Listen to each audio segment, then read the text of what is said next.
When we look at the Houston Food Bank and the immense need that we have for helping people who are hungry, one of the things that has fascinated me about not just board service and raising funds and awareness in the community, it's been bringing people together in volunteer shifts so that we as a community can look at how we can work together to solve a problem.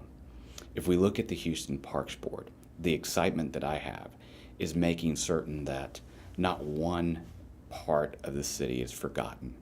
And the joy that we have about Bayou Greenways 2020 and the initiative and the campaign that the voters approved and the resources that are coming together through philanthropy is one of inclusion, making certain that every part of Houston is included. And then finally at neighborhood centers, it's amazing because the work is endless. But again, looking at what I have done in my personal life to help the immigrant community, I love what neighborhood centers does to bring in people into our community and to help them become better and more productive citizens. So, those particular building blocks, that donation of time, of resources and talent, I think helps build a better Houston.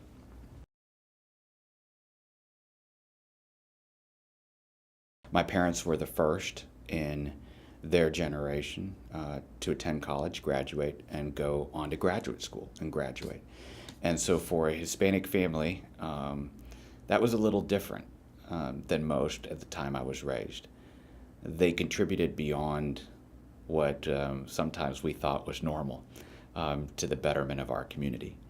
My dad actually graduated from college at the age of 20 and then went on to graduate school. But his mission was to ensure that high school children and all children that were going and matriculating through the public school system would have career choices available to them. And figuring out their degree plans, their choices in life, counseling them and guiding them through that process was one that I saw from an early age. My mom, who was a real rock for us in terms of faith and family, taught American history at the college level. And it gave me a sense of understanding what it meant to be a good citizen. It gave me a fuller sense of understanding what it meant to include others, particularly as her coursework looked at a broader scope, one that included women and minorities, the struggle of civil rights. That particular element of history was well taught, and I was privileged to have her as an instructor, as well as a mom. But that foundation, combined with my faith, and really, as I indicated, the love of family and my wife, really have inspired me to serve others. If we live on this planet, we can't do so in a vacuum. If we're here to build a better city, we can't do it alone.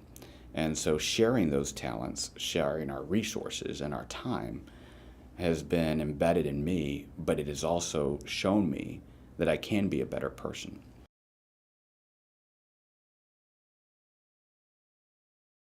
After hearing from the former mayor and a couple of other notables and walking around the city, we came back that evening and we looked at a timeline that encaptured Houston's history. And it's getting late. You're kind of wanting to go to sleep pretty soon. And people keep adding things and adding things and adding more things. And what brought it together for me was that adding of things was about inclusion. It was about putting forward things on the timeline that maybe somebody never thought it was important, but that as a group we learned about. And that was looking at how Houston desegregated itself and did so with an organized effort that was not as violent as those that were seen in other cities.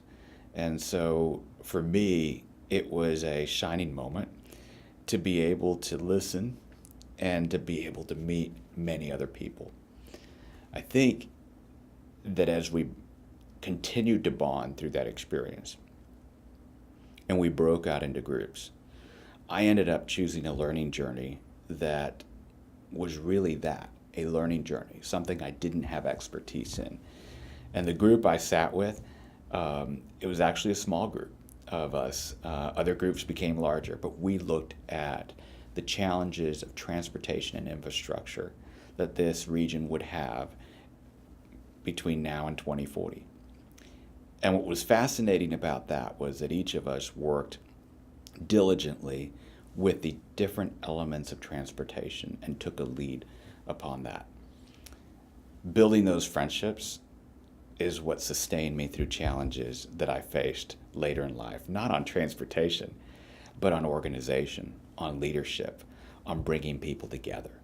And so when the rubber hit the road and the newspaper headlines were splashing with agency issues at a particular agency, what was fascinating for me was to draw upon those friendships and to have a support system in different facets of our community at large to be able to listen and resolve conflict. I think that was the neatest part about my leadership forum. And then drawing other people into future leadership forums really became quite fun.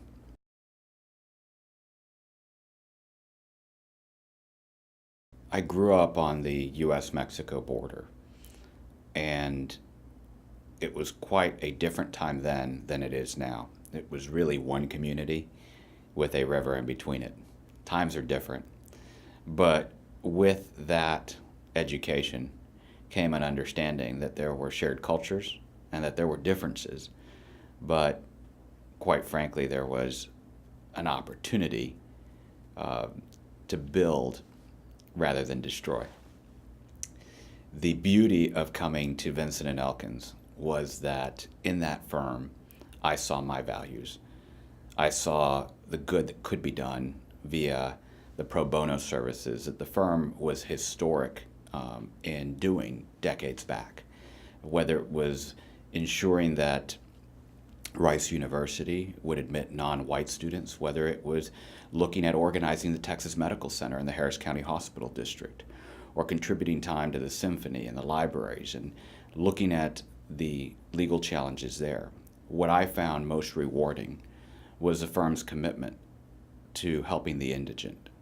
And so a story that sticks out for me, more so than any, is my pro bono work, particularly for the immigrant community. There's never going to be a day where I forget one particular case and one individual, a young boy, who had been sexually abused, physically abused, been forced to slavery and drugs through human trafficking. And at the end of the day, what we were able to achieve for him was a path to legal status, a protected status. It's horrible that he went through the horrors that he did, but it was something that stuck out for me, the ability to use my legal talents to advocate effectively in the court system and to do so at no charge. And what has happened with that case and others have been a more productive Houston community with people who contribute to our society.